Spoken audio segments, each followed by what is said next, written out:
जय मसीह की प्रियो। एक बार फिर से यीशु मसीह के जीवित और सामर्थी वचन को लेकर मैं आपके सामने आता हूँ। प्रियो, आज हम व्यवस्था विवरण में से एक अध्याय को देखेंगे और उस वचन को देखेंगे जब मूसा इज़राइलियों को लेके यरदन के किनारे पहुंचा और परमेश्वर ने मूसा से कहा कि तू यरदन पार नहीं कर पाएगा, इसलिए यरदन पार करने से पहले तू व्यवस्था की सारी बातें इज़राइलियों को सिखा दे। और परमेश्वर ने मूसा को एक गीत भी सिखाया जिसमें ब्लेसिंग और कर्सेस दोनों मेंशन थी।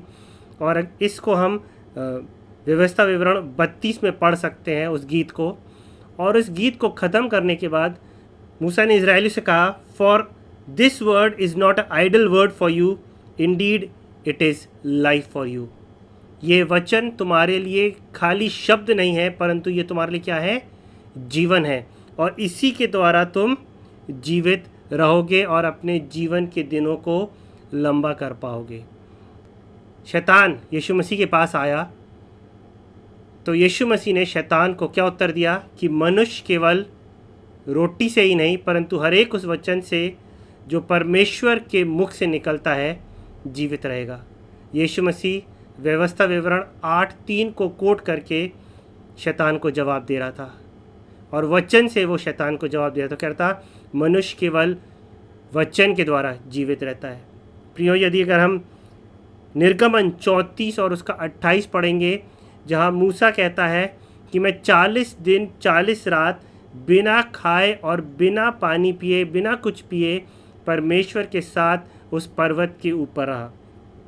अगर आप साइंटिफिकली अगर आप किसी साइंटिस्ट से पूछेंगे कि कोई व्यक्ति कितने दिन जीवित रह सकता है बिना पानी पिए, तो साइंस कहती है कि ज़्यादा से ज़्यादा मैक्सिमम 3 डेज़ आप सरवाइव कर सकते हो बिना पानी के।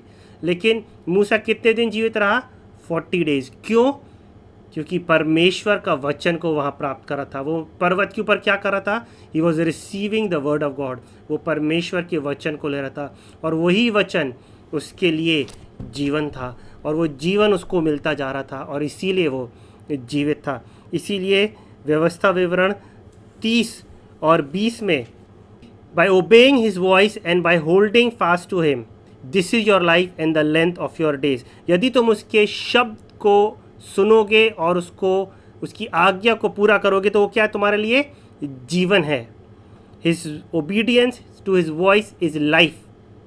उसके वचन के प्रति आज्ञाकारिता जीवन है और इसी के द्वारा तुम लंबी आयु को पाओगे। उसी के आगे व्यवस्था विवरण 30:11 में यदि हम पढ़ेंगे तो वहाँ कहता है कि ये मत सोचो कि ये वचन तुम्हारे लिए बहुत डिफ़िकल्ट है। This commandment is not too difficult for you nor is it out of reach. ना ही तुम्हारे पकड़ के बाहर है। तुम ये मत कहना कि ये स्वर्ग पर है तो कौन स्वर्ग पर चढ़कर मेरे लिए लाएगा, या वो समुंदर के उस पार है, कौन समुंदर पार करके वो वचन मेरे लिए लाएगा। लेकिन आगे मूसा उनसे कहता है ये वचन तुम्हारे मुंह में है और तुम्हारे हृदय में है। प्रियो, परमेश्वर ने वो वचन कहाँ रखा है? हमारे मुंह में। जो हम वचन बोलते हैं वही आज्ञा है परमेश्वर की। कई बार परमेश्वर हमारे मुंह से ही अपने वचनों को निकलवाता है कि हम उस आज्ञा को अपने मुंह से बोल के उसके प्रति आज्ञाकारी रहें। इसी प्रकार उसका वो वचन कहता है कि वो तुम्हारे हृदय में है। पवित्र आत्मा के द्वारा अपने वचन को आपके हृदय में रखता है। कई बार परमेश्वर अपनी आत्मा के द्वारा अपने शब्दों को आपके हृदय में डालता है ताकि आप क्या कर सको? उस वचन को अपने हृदय में सुन सको। इसलिए वो कहता है कि वचन बहुत दूर नहीं है। ये मत सोचो बहुत डिफ़िकल्ट है।